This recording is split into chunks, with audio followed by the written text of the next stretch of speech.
The yogurt shop murders. DNA finally solves a 35-year mystery. December 6th, 1991. A fire breaks out at a yogurt shop in Austin, Texas. When firefighters enter the building, they don't just find ash and smoke. They find 4 teenage girls, bound, shot, and left to burn. For 34 years, no one was held accountable. Over 50 people confessed. 4 innocent men went to prison. And the real killer?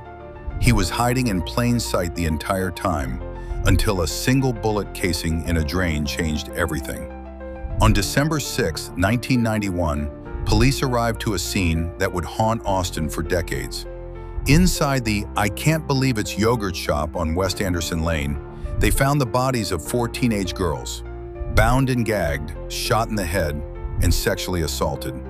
The killer had set the building on fire, trying to destroy every trace of evidence.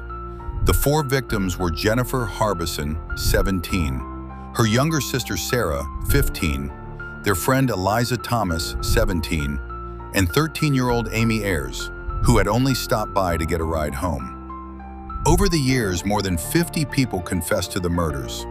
Not one of them was credible. The fire had destroyed so much evidence. Leads went cold. Families buried their daughters and waited for answers that never came.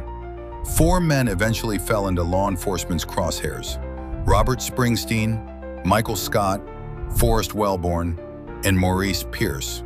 All 4 maintained their innocence. It didn't matter. One was sent to death row, another to life in prison. Years of their lives gone for a crime they did not commit. They fought, they appealed, and they waited, just like the victims' families, for the truth to finally surface. So how do you solve a 34-year-old cold case when fire destroyed most of the evidence? You start with what survived.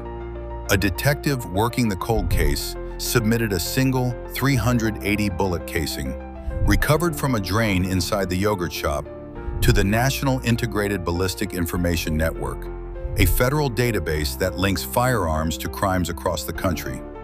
At the same time, he requested a more advanced, more sensitive DNA test on biological evidence that had been sitting in storage for decades. That DNA test matched a sample taken from underneath one of the victim's fingernails to a profile connected to a sexual assault and murder in South Carolina. In 1990, a year before the yogurt shop, the same killer, a different state, a different victim, and now a name. In September 2025, the Austin Police Department publicly identified Robert Eugene Brashers, a serial killer and rapist, as the man responsible for the murders. His DNA matched, the ballistics matched, and when investigators dug into his history, they found a trail of violent crimes stretching across multiple states throughout the 1990s. But Brashers would never stand trial. He died by suicide during a police standoff in Kennett, Missouri, on January 19, 1999. He spent the last years of his life running, and he died thinking he had gotten away with it. He hadn't. On February 19, 2026, more than 34 years after those 4 girls were killed, a judge formally declared all 4 wrongfully accused men innocent, exonerated. Finally, the city of Austin reached a $35 million settlement with the men and the family of the 4th. It can't give them back the years they lost, but it's acknowledgement of a system that failed them catastrophically. And tomorrow, May 22, 2026, HBO releases a surprise 5th episode of their documentary series on this case called The End of Wondering. Cold case detective Dan Jackson walks through exactly how the DNA work came together and finally closed one of Texas's most haunting unsolved crimes. 4 girls who just wanted to close up the shop and go home. 4 innocent men who paid for someone else's crime. 1 serial killer who died thinking darkness had won. And a single bullet casing sitting in a drain for 34 years, waiting for someone to find it.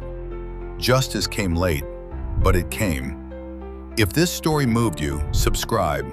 We cover the cases that refuse to be forgotten.